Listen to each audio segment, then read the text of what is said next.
So hello welcome everyone. Wireless classes के एक new class में आप सभी का वेलकम है। बेसिकली हमारा जो अर्धवार्षिक परीक्षा का जो पेपर है उसका ओवरव्यू एंड उसको प्रोवाइड करने का जो सीरीज चल रहा है उसमें आज हम देखने वाले हैं क्लास 12th का कक्षा 12वीं का जो आप सभी का सब्जेक्ट है हिंदी, उसका पेपर हम आज देखने वाले हैं। ठीक है, इसका पूरा का पूरा आपको ओवरव्यू दिया जाएगा। ठीक है, इसमें किस टाइप के क्वेश्चन पूछे जाएंगे, कितने क्वेश्चन पूछे जाएंगे, कौन सा जो क्वेश्चन रहेगा वो कितने नंबर का रहेगा, किस सेक्शन से कितने क्वेश्चंस रहेंगे। सो पूरा का पूरा डिटेल्स आपको दिया जाएगा। एंड सबसे पहले आप कमेंट में बताना कि आपका इस पेपर का एग्ज़ाम मीन हिंदी सब्जेक्ट का जो एग्ज़ाम है अर्धवार्षिक परीक्षा का वो कंप्लीट हो गया है या फिर नहीं। ठीक है, सो ये शेयर किया है कनिष्का ने, so thank you for sharing. And start करते हैं हम सबसे पहले क्लास को। एंड यहाँ पे देखिए जो टाइमिंग है वो 3 घंटे 15 मिनट है, जो कि आप सभी का ऑफिशियल यूपी बोर्ड एग्जामिनेशन का टाइमिंग है। यहाँ आपको जितना टाइमिंग दिया गया है वही आपको बोर्ड एग्जाम में भी दिया जाएगा। एंड आप पूर्णांक देख सकते हो 100 नंबर का है। ठीक है, एंड कुछ इंस्ट्रक्शन आपको देखने को मिलेंगे, सो इंस्ट्रक्शन आप पढ़ लेना। इंस्ट्रक्शन जो भी रहता है वो आपके लिए इम्पोर्टेंट रहता है। सेक्शन आप देखो यहाँ पे खंड का यहाँ पे है। एंड जो हमारा खंड का है ना उसमें आपको 5 बहुविकल्पी प्रश्न दिए गए हैं बेसिकली। ठीक है, सो पहला जो क्वेश्चन है उसमें 5 बहुविकल्पी प्रश्न दिए गए हैं। एंड ये जो आपको बहुविकल्पी प्रश्न दिए गए हैं वो एक एक नंबर वाले दिए गए हैं। ठीक है, जैसे देखो क्वेश्चन दिया गया है हिंदी का जो फर्स्ट हमारा पहला मौलिक उपन्यास है वो कौन सा है, आनंद मठ, चंद्रकांता या फिर परीक्षा गुरु या फिर गबन। ठीक है, सो इसका जो करेक्ट आंसर होगा ना वो होगा गबन। करेक्ट आंसर होगा गबन। ठीक है, जो हिंदी का पहला मौलिक उपन्यास है वो गबन है। और गबन के जो लेखक हैं, राइटर हैं, वो कौन है वो आप कमेंट बॉक्स में बताइएगा किसने लिखा है इसको। ठीक है, एंड नेक्स्ट यहाँ पे क्वेश्चन है उसको हम देखते हैं, इसका आंसर क्या होगा। निम्नलिखित नामक रचना किस विद्या से संबंधित है। ठीक है, गोदान, स्कंद गुप्त या फिर चिंतामणि या फिर अशोक के फूल। ठीक है, सो इसका जो करेक्ट आंसर है वो है स्कंद गुप्त, इनसे ही संबंधित है, इस नामक रचना से संबंधित है।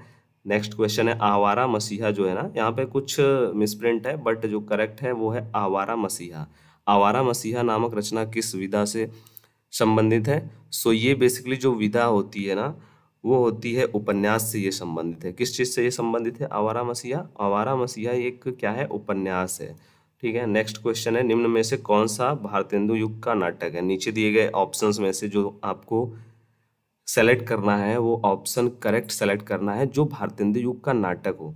सो भारतेंदु युग का जो नाटक है वो है लहरों के राजहंस। करेक्ट आंसर होगा ऑप्शन नंबर फर्स्ट। ठीक है, नेक्स्ट यहाँ पे क्वेश्चन यहाँ पे है फर्स्ट नंबर हमारे क्वेश्चन में। ठीक है, आज जो हमारा आचार्य महावीर प्रसाद द्विवेदी जी ने किस पत्रिका का संपादन किया था। आचार्य महावीर प्रसाद द्विवेदी जी ने किस पत्रिका का संपादन किया था वो आपको बताना है इसमें। ठीक है, सो उन्होंने संपादन किया था सरस्वती नामक पत्रिका का। बहुत ही इजी क्वेश्चंस हैं बेसिकली। ये है आप सभी का किस सब्जेक्ट का, हिंदी सब्जेक्ट का, क्लास 12th के अर्धवार्षिक परीक्षा का पेपर।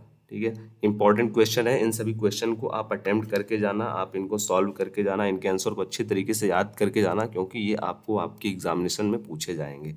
नेक्स्ट यहाँ पे क्वेश्चन है प्रिय प्रवास महाकाव्य के रचयिता हैं। सो जो प्रिय प्रवास महाकाव्य है ये बेसिकली इसके जो रचयिता हैं वो कौन है, ये हैं, देख लो यहाँ पे ऑप्शन में दिया गया है Ramdhari Singh Dinkar ji. Correct answer is Ramdhari Singh Dinkar ji. Correct answer होगा रामधारी सिंह दिनकर जी। नेक्स्ट है अयोध्या सिंह उपाध्याय हरिऔध कवि हैं। ठीक है, अब आपको बताना है ये जो कवि हैं वो किस युग के कवि है, भारतेंदु युग के, द्विवेदी युग के, छायावाद या फिर प्रगति युग के। सो ये बेसिकली जो हैं कवि हैं वो द्विवेदी युग के कवि हैं। किस युग के कवि हैं, द्विवेदी युग के कवि हैं। नेक्स्ट यहाँ पे है दिनकर को ज्ञानपीठ पुरस्कार मिला था। ठीक है, किस चीज के लिए मिला था, कुरुक्षेत्र पर मिला था, उर्वशी पर, रश्मिरथी पर या फिर हुंकार पर। सो इनको बेसिकली मिला था ना वो मिला था कुरुक्षेत्र पर। ठीक है, इस रचना के लिए इनको ज्ञानपीठ पुरस्कार जो है वो दिया गया था। नेक्स्ट यहाँ पे जो क्वेश्चन है मोस्ट इम्पॉर्टेंट है, ये क्वेश्चन बहुत रिपीटेड है और बार बार रिपीट किया जाता है बेसिकली। क्वेश्चन है रानी केतकी की कहानी के रचनाकार हैं। सो बेसिकली इनके जो रचनाकार हैं रानी केतकी की कहानी के वो हैं इंसा अल्लाह खां। करेक्ट आंसर हमारा ऑप्शन नंबर फर्स्ट होगा। ठीक है, नेक्स्ट यहाँ पे जो क्वेश्चन दिया गया है आधुनिक युग की मीरा है। ठीक है, वो कौन है जो जिनको आधुनिक युग की मीरा कहा जाता है, महादेवी वर्मा जी को, सुमित्रा कुमारी सिन्हा को, सुभद्रा कुमारी चौहान जी को, या फिर इनमें से कोई नहीं। सो इसका करेक्ट आंसर क्या है वो आप सभी अटेम्प्ट करना कमेंट बॉक्स में, एंड जिसका आंसर सही रहेगा या फिर रॉन्ग रहेगा मैं बता दूंगा कमेंट बॉक्स में रिप्लाई करके आपको, ठीक है। नेक्स्ट थर्ड नंबर जो क्वेश्चन है उसमें हम देखते हैं बेसिकली उसमें क्या दिया गया है। सो थर्ड नंबर क्वेश्चन में आपको देखो यहाँ पे बताया गया है निम्नलिखित गद्यांश को पढ़ना है एंड उसी के बेसिस पे जो क्वेश्चन है उसका आपको आंसर देना है, ठीक है। सो ये जो गद्यांश दिया गया है इसी के बेसिस पे आपको देखो 5 क्वेश्चन दिए गए हैं एंड आपको इन्हीं का आंसर देना रहेगा, ठीक है। और ये जो क्वेश्चन है ये 2-2 नंबर वाले 5 क्वेश्चन है, मतलब टोटल आपको थर्ड नंबर जो क्वेश्चन है वहाँ पे आपको 10 नंबर मिलने वाले हैं, ठीक है। सो इन पांचों को आप अटेम्प्ट करोगे 10 क्वेश्चन 10 नंबर आपको इजिली मिल जाएगा। अब देखो इसमें जो आपके लिए एक और बेनिफिट है वो ये है कि यहाँ पे आपको अथवा दिया गया है। अथवा का मतलब ये है कि चाहे आप इस वाले गद्यांश के बेसिस पे जो प्रश्न आपको 5 पूछे गए हैं आप उनका आंसर दो, या फिर ऊपर वाले जो गद्यांश के बेसिस पे 5 क्वेश्चन पूछे गए आप उनका आंसर दीजिए, ठीक है।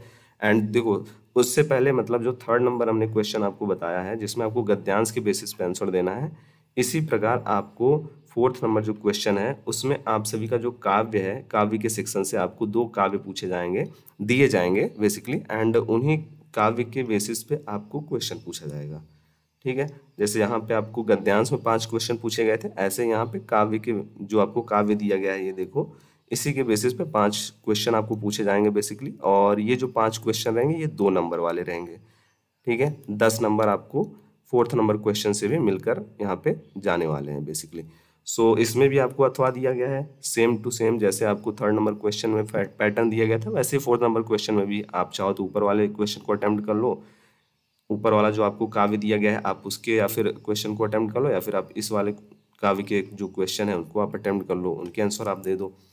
फिर आता है आपका नेक्स्ट क्वेश्चन। नेक्स्ट क्वेश्चन में आपको फिफ्थ नंबर क्वेश्चन में आपको क और ख 2 दिया जाएगा। क नंबर जो क्वेश्चन रहेगा उसमें आपको लेखक दिए जाएंगे, ठीक है।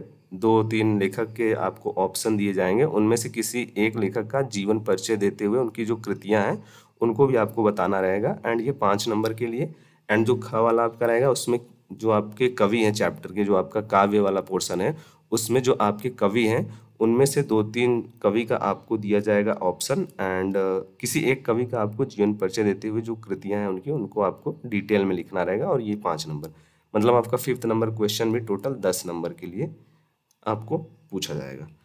नेक्स्ट यहाँ पे 6 नंबर क्वेश्चन है, एंड इसमें देखिए आपको बोला गया है खून का रिश्ता कहानी जो है ना उसका सारांश, या फिर आपको पंचलाइट कहानी के गोधन का चरित्र चित्रण लिखना है। बहुत ही इजी क्वेश्चन है, आप चाहो तो पंचलाइट के जो कहानी है उसका जो चरित्र है गोधन का उसको आप डिटेल में लिख सकते हो 5 नंबर के लिए, या फिर आप खून का रिश्ता जो कहानी है उसका आप सारांश लिख सकते हो अपने वर्ड में, ठीक है। तो यहाँ पे देखो अथवा दिया गया है, चाहे आप खून का रिश्ता जो कहानी है उसका आप सारांश लिखो, या फिर आप पंचलाइट कहानी का जो कैरेक्टर है गोधन उनका चरित्र चित्रण करो, दोनों में से किसी एक को ही करना है। 7 नंबर क्वेश्चन में देखो आपको दिया गया स्वपठित खंडकाव्य के आधार पर किसी एक प्रश्न का उत्तर दीजिए। अब देखो यहाँ पे जो मुक्ति यज्ञ दिया गया है बेसिकली खंडकाव्य नाटक की विशेषताएं संक्षेप में लिखिए, या फिर मुक्ति यज्ञ नाटक के शीर्षक की सार्थकता को प्रकाश में डालिए। सो आपके डिस्ट्रिक्ट का जो खंडकाव्य रहेगा ना वो आपको वहाँ पे ये जैसे ये जो पेपर है वहाँ का जो खंडकाव्य है वो है मुक्ति यज्ञ, ठीक है।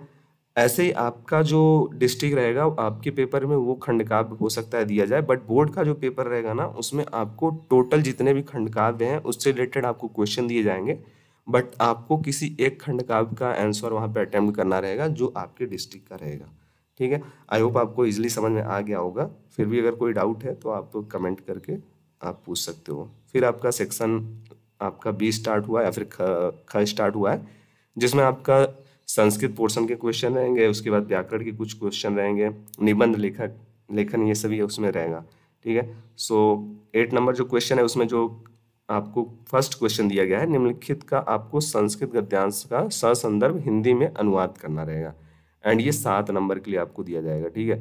2 नंबर किस चीज़ का, 2 नंबर आपको संदर्भ सहित ससंदर्भ का, एंड 5 नंबर आपको किस चीज़ का, 5 नंबर आपको दिया जाएगा हिंदी में अनुवाद करने के लिए, ठीक है। टोटल 7 नंबर, और यही आपको गद्यांश दिया गया है। एंड उसके बाद जो नेक्स्ट इसमें जो सेकंड नंबर क्वेश्चन है उसमें आपको एक श्लोक दिया गया है, उसका आपको संदर्भ सहित हिंदी में अनुवाद करना रहेगा, ठीक है। सो आपका जो संस्कृत का पोर्शन है उसमें हिंदी में ही जो संस्कृत का आपका अनिवार्य संस्कृत आप उसको बोलते हैं, सो उसमें जो आपका संस्कृत का पोर्शन है उसमें एक आपको गद्यांश दिया जाएगा, उसका आपको संदर्भ के साथ हिंदी में अनुवाद करना रहेगा।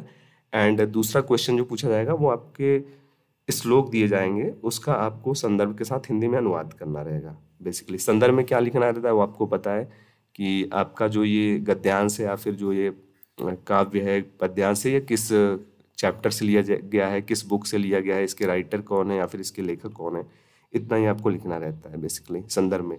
और बाकी आपको अनुवाद करना रहेगा हिंदी में, जो उसका मीनिंग होता है वो आपको अपने वर्ड में लिखना रहेगा। ठीक है। नेक्स्ट क्वेश्चन है 9th नंबर, निम्नलिखित प्रश्नों में से किन्हीं दो के उत्तर आपको संस्कृत में देना है। ठीक है, ये भी आप सभी का वो संस्कृत वाला पोर्शन है। 3 क्वेश्चन आपको दिए जाएंगे, 2 का आपको आंसर देना रहेगा और ये टोटल 2 नंबर के लिए रहेंगे, एक एक नंबर के लिए। 10th नंबर क्वेश्चन में आपका जो व्याकरण का पोर्शन है उससे रिलेटेड क्वेश्चन पूछा गया है।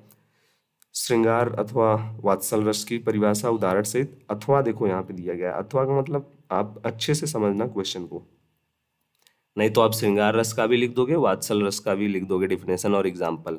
2 नंबर के लिए आता है, ये आपको पता है, ये सभी हर बार पूछा जाता है 2-2 नंबर के लिए बेसिकली। सो उलंग जो आप सभी का अलंकार है ना उससे भी एक क्वेश्चन रहेगा, एक क्वेश्चन रस से रहेगा एंड एक क्वेश्चन आप सभी का छंद से रहेगा। ठीक है, जैसे देखो यहाँ पे दिया गया उपमा या फिर यमक अलंकार का परिभाषा उदाहरण सहित कोई दोहा लिख करके छंद का नाम अंकित कीजिए। ठीक है, सो इस टाइप के बहुत ही इजीली क्वेश्चन आपको मिलेंगे। 11th नंबर जो क्वेश्चन है उसमें आपको बेसिकली निबंध लिखना रहेगा एंड जो आपका निबंध लेखन है ना वो 9 नंबर के लिए आपको पूछा जाएगा बेसिकली। यहाँ पे दिया गया निम्नलिखित जो आपके सब्जेक्ट हैं, टॉपिक्स हैं, उनमें से किसी एक टॉपिक पर आपको अपनी भाषा शैली में निबंध लिखना है। जैसे टॉपिक दिया गया है कंप्यूटर का महत्व, दूरदर्शन की उपयोगिता, स्वदेश प्रेम या फिर पर्यावरण। ये आपका एवर ग्रीन टॉपिक है पर्यावरण। ठीक है, मोस्ट इम्पोर्टेंट है एंड एवर ग्रीन है, बहुत जो आपके मीन स्टेप बाय स्टेप बहुत सालों से ये पूछा जा रहा है।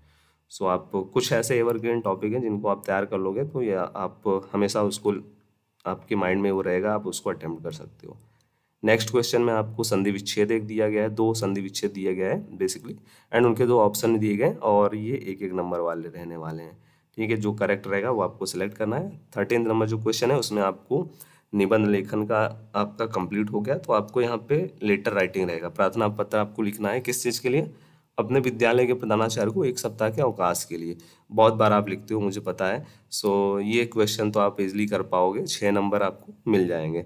सो आप सभी भी अगर बीमार होते हो या फिर किसी चीज़ का जो छुट्टी लेते हो अपने स्कूल में, सो आपने लेटर वहाँ पे लिखा होगा, अवकाश पत्र लिखा होगा। सो अगर आपने प्रार्थना पत्र लिखा हुआ है तो बहुत ही अच्छी बात है, आपको एग्जाम में भी पूछा जाएगा तो आप इजीली लिख लोगे। अगर नहीं लिखा है तो आपके पास टाइम है, आप अभी भी लिख करके ट्राई करिए और जो आप जा करके अपने प्रिंसिपल को आपके जो टीचर हैं उनको आप दीजिए। अगर वो करेक्ट रहेगा तो आपकी जो अवकाश है, छुट्टी है, वो अप्रूव भी हो जाएगी एंड आपका तैयार भी हो जाएगा वो क्वेश्चन। ठीक है, बट जब ज़रूरत हो तब आप ये करना, ऐसे आप लिख लो एंड उसको तैयार कर लो। नेक्स्ट यहाँ पे अथवा दिया गया है, या फिर आप ऊपर वाले क्वेश्चन को अटेम्प्ट कर लो या फिर नीचे देखो ये दिया गया है, अपने जन्मदिन पर आयोजित कार्यक्रम में सम्मिलित होने के संबंध में बड़े भाई या फिर मित्र को पत्र लिखना है। जो भी आपके फ्रेंड्स हैं उनको इन्विटेशन के लिए आपको लिखना है। ठीक है, सो ये था पूरा जो आपका पेपर है, अर्धवार्षिक परीक्षा का पेपर, कक्षा 12वीं का हिंदी का, किस चीज़ का? हिंदी का। ठीक है, उसका पूरा का पूरा ओवरव्यू और सेशन भी यहाँ पे दिया हुआ है 2024-25। सो आई होप आपको सभी डाउट क्लियर हो गए होंगे, सभी चीज़ें समझ में आ गई होंगी एंड पूरा का पूरा मैंने डिटेल्स दे दिया है अबाउट लाइक कौन सा क्वेश्चन कितने नंबर का रहने वाला है। So thank you for watching, subscribe कर लीजिए, आपको सभी एजुकेशनल वीडियो